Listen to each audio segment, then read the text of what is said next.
Olá pessoal, então vamos dar início à nossa segunda semana de aulas, seguindo o programa dessas duas primeiras aulas em que nós vamos discutir um pouco da história do pensamento evolutivo. Hoje nós vamos avançar para o pensamento no século XIX e para o Charles Darwin, que é geralmente a figura central desse debate. É importante a gente entender que o Darwin pertence a uma tradição do pensamento evolutivo, ele não fez seu trabalho a partir do nada, isso é algo importante, principalmente para o licenciando, na hora dele foi ensinar a evolução, foi ensinar esses conteúdos para o aluno de ensino fundamental e médio, focar, enfatizar no aspecto de que tem uma história do pensamento evolutivo.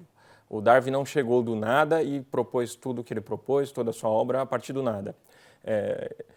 Então vamos seguir um pouco daquela discussão do século XVIII, vamos avançar. O nosso percurso da nossa aula de hoje é avançar com a ideia do pensamento evolutivo agora um pouco no século XIX. O pensamento evolutivo no século XIX ele já se descola um pouco daquele pensamento essencialista, mas não na sua totalidade. Ainda mantém resistências, enfim. Vamos discutir um pouco, rapidamente, a vida do Darwin, Darwin como naturalista, quais as influências, que aspectos tinham presentes tanto na Inglaterra vitoriana do século XIX, quanto nas influências intelectuais do Darwin, na sua viagem pelo Beagle, e o que isso teve de importante para o pensamento evolutivo do Darwin. Vamos falar rapidamente sobre a publicação, que é referenciada como o grande marco do pensamento evolutivo na contemporaneidade, que é a Origem das Espécies de 1859, que o Darwin se referia a essa obra em cartas como sendo um grande argumento, um esboço. Essa não é a grande obra. Para entender o pensamento evolutivo do Darwin como um todo, não é suficiente leitura da Origem das Espécies, é necessário avançar com outras obras que ele publicou posteriori. Então, mas é um marco histórico, é conhecido como a obra síntese desse pensamento. E vamos discutir um pouco a recepção da teoria e o caminho até a síntese. Quando a gente pensa em pensamento em termos de evolução, isso é uma coisa importante para o licenciando, quando ele vai tratar esses assuntos em sala de aula, é sempre importante ele ter em mente que a ideia de evolução, a teoria da evolução, ela sofreu muitas modificações do Darwin até os dias de hoje. Ela passou por momentos do que a gente chama da síntese evolutiva, primeiro a síntese com a genética, depois a síntese com a sistemática, depois teve a modificação da sistemática evolutiva para chamar a sistemática filogenética, a cladística, houve a síntese com outras áreas da biologia. Então, muita coisa ocorreu no século XX, diferente do que foi proposto pelo Darwin em 1859. Então, o primeiro ponto é entender que quando a gente se refere à teoria da evolução como sinônimo de darwinismo, é muito importante entender que, em termos históricos, isso é algo difuso e conturbado. Porque se a gente identifica a teoria da evolução simplesmente com a ideia de darwinismo, nós precisamos identificar o que é o tal do darwinismo. E na teoria do Darwin, na verdade, nós podemos desmembrar em 4 ou 5 teses diferentes. A teoria da evolução, a ideia de que as espécies se modificam, elas não são fixas, é uma delas apenas. Tá? Então, isso é uma coisa importante entender e que somente uma dimensão histórica traz essa compreensão que é importante na hora do ensino da teoria da evolução. Entender que, quando a gente fala de teoria da evolução, em termos atuais, ela tem modificações, diferenças do que foi apresentado pelo Darwin. Então, a identificação da teoria da evolução com o darwinismo, ela tem que ser feita com respaldos. Os biólogos evolucionistas não negam o que o Darwin propôs, o que foi proposto, mas eles ampliaram bastante. Muitas das coisas foram ampliadas, algumas foram abandonadas, como, por exemplo, a explicação de herança do Darwin não é aceita, foi abandonada e é um exemplo de que isso tem que ser tratado com uma certa complexidade. Tá? Então, pensamento evolutivo no século XIX, nós encerramos a última aula, a nossa aula da semana passada, a partir da ideia de que tinha duas tradições, fortemente discutindo essa questão, que é a tradição francesa, os naturalistas franceses, Buffon, Maupertuis, Lamarck, enfim, toda essa tradição, e uma tradição inglesa que a gente vai falar um pouco agora dela, principalmente no início do século XIX, do qual Darwin faz parte, ele se forma nessa tradição. Tá? Quando a gente pensa no avanço, na difusão dessas ideias evolutivas, é importante a gente não só situá-las em figuras, mas situá-las num contexto histórico sobre o qual essa discussão se deu. Uma análise que é feita desse período, duas análises em contraponto, eu vou comparar aqui dois autores, um biólogo evolucionista, mas que escreve muito sobre história da biologia, um filósofo que trabalha também com história da biologia. O Ernest Mayr ele é um biólogo evolucionista muito conhecido no meio biológico, está presente na segunda geração da proposta da síntese evolutiva, era alemão de natureza, trabalhou em Harvard durante muitos anos. Ele escreve muitas obras sobre revisões históricas, sobre o Darwin, sobre o darwinismo. Ele tem uma obra monumental sobre o pensamento, o desenvolvimento do pensamento biológico, no qual ele defende que a biologia poderia ser compreendida historicamente a partir de 3 grandes conceitos: o conceito de diversidade, o conceito de herança e o conceito de evolução, o conceito de transformação. E quando ele examina o caso do desenvolvimento do pensamento evolutivo, ele entende ou atribui que o grande entrave para o desenvolvimento das ideias evolutivas no século XIX foi o pensamento essencialista. Então, para o Mayr, de alguma maneira, o pensamento essencialista não só orientou as pesquisas que de alguma maneira não avançavam numa proposta transformista, evolutiva, como gerou uma certa barreira quando surgem essas ideias. O outro autor, que eu quero pôr aqui como uma discussão, um contraponto, que é o Michael Ruse, um filósofo da biologia, e escreveu muito sobre história da biologia. Ele fez uma coletânea fantástica sobre Darwin e seus críticos, em que ele examina muitos dos principais pontos, ele e outros autores, das críticas feitas ao darwinismo. Entende que um contexto pelo qual a ideia de Darwin surge, a ideia de evolução, o qual Darwin bebeu nessa fonte, surge mais na França do que na Inglaterra, se devia a um contexto inglês de dificuldade na difusão dessas ideias. Essa tese do Michael Ruse é questionável, porque a França, no início do século XIX, é uma França pós-revolução francesa, passando por uma série de problemas políticos no seu entorno, e essa tese do Ruse ela atribui, de certa maneira, à Inglaterra do início do XIX um certo conservadorismo no âmbito intelectual, no âmbito acadêmico, que impediria o florescimento das ideias evolutivas. Bem, uma das consequências dessa tese é entender que talvez algumas propostas sobre a teoria da evolução anteriores ao Darwin não tenham sido tão originais, como, por exemplo, do avô do Darwin, Erasmo Darwin, que escreve um livro chamado Zoonomia, no qual ele discute uma série de coisas, mas, segundo Michael Ruse, ele reconfigura, ressignifica, muito da sua obra repete um pensamento do século XVIII e não traria nada de novo, enquanto que no Darwin já teria uma mudança, uma originalidade. Bem, como que a gente pode, a partir desse trânsito, entender a figura do Darwin aí nesse contexto, entendendo o Darwin como naturalista? Bem, uma visão muito difundida, e que ela é um pouco ingênua até, uma visão histórica, de que o Darwin teria, de alguma maneira, ido para sua viagem no Beagle em 1831, com um certo diletantismo acerca dos seus interesses, e que ele se formou naturalista durante essa viagem, com simples observação, com poucas leituras, mas em contato com a observação da diversidade das espécies nas Ilhas Galápagos, no Brasil. Darwin esteve aqui no Brasil, no Pacífico, em Ilhas do Pacífico, na Nova Zelândia, enfim, essa viagem que durou 5, 6 anos, quase 6 anos, e o Darwin teria, de alguma forma, intuído suas teses a partir daí. Essa visão é um tanto quanto ingênua quando a gente examina as trocas de cartas, as influências. O Darwin, ele muito novo, ele foi enviado para Cambridge, para o curso de medicina, para acompanhar seu irmão, Erasmus Darwin, mesmo nome do seu avô, pelo seu pai Robert Darwin. E ele, nesse primeiro contato, ele relata isso em cartas posteriores, que ele não se sentiu muito entusiasmado com o curso e com a carreira médica. Então, ele teria abandonado a carreira em função disso. Porém, Darwin teve contato no seu convívio acadêmico com algumas figuras e com algumas áreas do conhecimento que floresciam muito no início do século XIX, dos quais isso vão contribuir para a formação do Darwin naturalista. Uma dessas é, por exemplo, a geologia. O Darwin vai ter contato depois, a posteriori, já na viagem do Beagle, com uma obra importante que foi lançada nesse período, em 1830, do Charles Lyell, que depois se tornaria amigo do Darwin, que é o Princípios de Geologia, no qual o Lyell defende uma ideia uniformitarista, ou seja, uma modificação gradual da crosta da Terra, que estaria, segundo já o florescimento desse pensamento evolutivo, para e passo com o desenvolvimento gradual das espécies orgânicas, do mundo orgânico. Então essa é uma primeira influência. O Darwin, ao embarcar no Beagle, uma biógrafa do Darwin que reuniu suas cartas, a Janet Brown, uma historiadora da ciência inglesa, relata que o Darwin ganhou o primeiro volume do Princípios de Geologia do capitão do navio, Robert Fitzroy, que era um geólogo amador, nesse momento, tinha interesse muito grande por geologia, e o Darwin, na viagem, teve um contato muito forte com a obra do Lyell. Os 2 outros volumes da obra do Lyell ele teria recebido durante a viagem, uma no Uruguai, numa passagem pela costa do Uruguai. Então, o Darwin teve contato não só com observações geológicas de campo, que ele teve antes da viagem, como ele leu muito uma das obras que era uma das obras mais atuais daquele momento, que era a obra do Lyell. Uma segunda influência muito forte que indica que o chamado Darwin naturalista já estava em processo de formação, não era uma coisa tão somente tributária da viagem pelo Beagle, é as cartas que ele trocou com o Henslow. O John Henslow, que foi seu professor na Universidade de Cambridge, era um botânico importante da época e muitas cartas indicam que o Darwin tinha um conhecimento muito significativo de botânica, ele já estava muito inteirado com esse conhecimento e isso também teria contribuído para a sua formação como naturalista.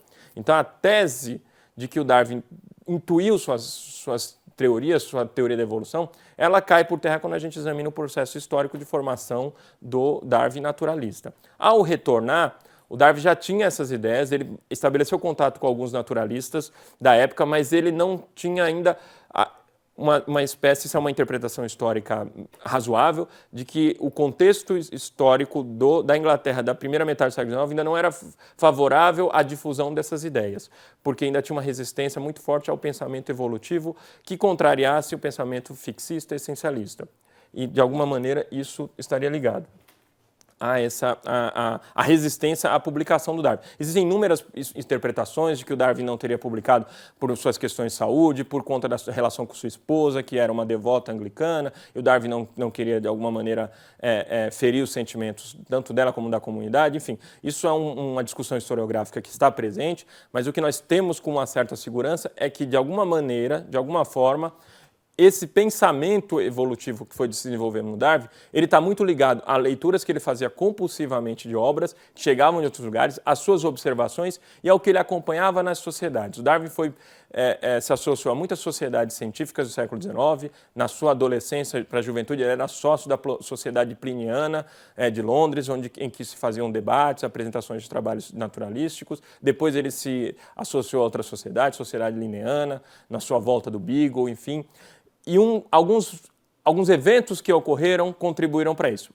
Ao retornar, o Darwin já tinha a sua ideia bem forte de uma espécie de gradualismo no desenvolvimento orgânico e da ideia de evolução, de que as espécies não seriam fixas. Quando a gente pensa na teoria da evolução do Darwin, que supostamente é exposta na sua obra A Origem das Espécies, que a primeira publicação é de 1859, A Origem das Espécies por meio da seleção natural ou a preservação das raças favorecidas em detrimento da vida, em luta pela vida, essa síntese, ou esse grande esboço da obra dele, que está ligado à publicação de um outro naturalista que teria chegado à mesma ideia do Darwin, que é o Alfred Wallace, que era um naturalista com características diferentes da do Darwin. O Darwin era um nobre, ele tinha posses que o permitiam ter uma vida de pesquisa sem vínculos com as sociedades, com as universidades. O Darwin não precisava ministrar aulas, ele tinha problemas de saúde, que até hoje é discutido qual era a sua doença ou suas doenças, mas isso permitia ao Darwin um bom tempo para a pesquisa. Enquanto que o Alfred Wallace, ele era um pesquisador que já vinha de classes menos abastadas, ele tinha que trabalhar, ele vivia da venda de espécies que ele coletava nas suas viagens, e por volta de 1858 o Alfred Wallace envia uma carta para o Darwin propondo uma teoria nova em que ele iria apresentar a sociedade linneana. E essa teoria era justamente a teoria que explicava o mecanismo de evolução das espécies, que era a mesma proposta do Darwin. Então, em função disso, e a partir da orientação de 2 amigos do Darwin, principalmente o botânico John Hooker e o Huxley, o Darwin resolve publicar em 1859 um esboço que é essa aqui, um frontispício da obra, da Origem das Espécies, uma primeira edição. Mas quando a gente pensa em termos do pensamento evolutivo de Darwin, é importante a gente destacar que, na verdade, nós estamos nos referindo a 5 teses. As 5 teses nos quais elas estão relacionadas. A ideia de evolução é uma delas. Então, a gente está pensando numa teoria darwiniana da especiação. Isso é uma das teses que aparece na obra do Darwin, não somente na Origem das Espécies. A gente está se referindo à descendência comum. Isso foi um problema muito sério, apresentado na sociedade inglesa da metade do século XIX, a ideia de que todos os organismos descendem de um ancestral comum, a ideia de uma evolução gradual, tal como ocorria a evolução na geologia, a evolução da Terra. Então, os organismos evoluem de forma gradual e lenta. Algumas dessas teses vão ser questionadas depois. Há um grande debate após a proposta do Darwin, em que os evolucionistas vão questionar algumas dessas teses. A outra tese é da seleção natural, ou seja, a evolução, a modificação das espécies ocorre por um mecanismo chamado de seleção natural. O mecanismo da seleção natural é o que explica a evolução das espécies. E a evolução como um todo, que seria a ideia de uma oposição ao fixismo. Então, essas 5 teses seriam o que compõem o que a gente chama usualmente de a evolução, a teoria evolutiva do Darwin. E cada tese dessas pode ser examinada individualmente, embora haja uma correlação entre elas. Uma obra importante que ajudou o desenvolvimento do pensamento evolutivo no século XIX e a publicação do Darwin, de alguma forma um estímulo, foi uma obra publicada em 1844, chamada Vestígios da História Natural da Criação, de um sujeito chamado Robert Chambers. Logo na publicação ele se manteve anônimo, ele não assumiu que ele era o autor. Mas embora essa publicação trouxesse muitas teses erradas do ponto de vista da teoria do Darwin, elas abriram caminho para o debate sobre a ideia de evolução. Então, alguns historiadores, há um consenso entre os historiadores de que a tese do Chambers eram teses erradas. Ele se baseava em teses equivocadas, em conclusões erradas. Porém, a publicação do Vestígios, em 1844, serviu de um pano de fundo para que o problema da evolução fosse colocado de forma mais aguda. O que teria, o Darwin leu o Chambers, ele teve contato, mas o qual teria favorecido ou aberto o caminho para que o Darwin publicasse sua obra, junto com o estímulo do Wallace ter chegado no mesmo ponto que ele. Quando a gente se refere à recepção da teoria, o pós-publicação, isso aqui é uma ilustração de uma obra do século XIX, As Crianças da Água, do Charles Kingsley, que é uma espécie de sátira da ideia de evolução. Enfim, muitas dessas obras surgem na literatura. O Darwin vai ser satirizado em obras do Lytton, outras obras vão trazer um enfoque positivo da ideia de evolução, outras críticas. Tem um clássico da ficção, A Ilha do Dr. Moreau, do Wells, de 1894, enfim.